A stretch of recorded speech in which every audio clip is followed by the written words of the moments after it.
என்றைக்கு ஒரு கணவன் மனைவியிடம் தோற்கிறானோ, என்றைக்கு ஒரு மனைவி கணவனிடம் தோற்கிறாளோ அந்த குடும்பம் ஜெயிக்கிறதுன்னு சொல்லுவாங்க. ஒரு மனைவி போய் கணவன்கிட்ட கேட்கறாங்க, ஏங்க இன்னைக்கு உடம்பு சரியில்லை, என் புடவையை துவைச்சு தர முடியுமான்னு கேட்கறாங்க. அவ்வளவுதான், அவருக்கு அவ்வளவு கோபம். என்னைய புடவை துவைக்க சொல்றியா?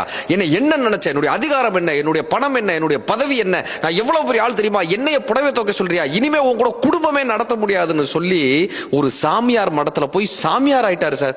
30 நாள் இருந்தார். 31வது நாள் மடத்தலைவர்கிட்ட கேட்டாரு, நான் இங்க வந்து 30 நாள் ஆச்சு, எனக்கு எந்த வேலையும் கொடுக்க மாட்டீங்க, எனக்கு ஏதாவது வேலை கொடுங்க சாமின்னார். இப்ப மடத்தலைவர்கிட்ட கேட்ட உடனே மடத்தலைவர் சொன்னாரு, உனக்கு நான் ஏதாவது வேலை கொடுக்கணும்னு தான் பாக்குறேன், ஒண்ணு பண்ணுங்க, இந்த ஆசிரமத்தில் இருக்கக்கூடிய பெண் துறவிகளினுடைய ஆடைகள் எல்லாம் நீங்க துவைச்சு போடுங்க, இதுதான் உங்க துறவரத்துக்கான முதல் வேலைனார்.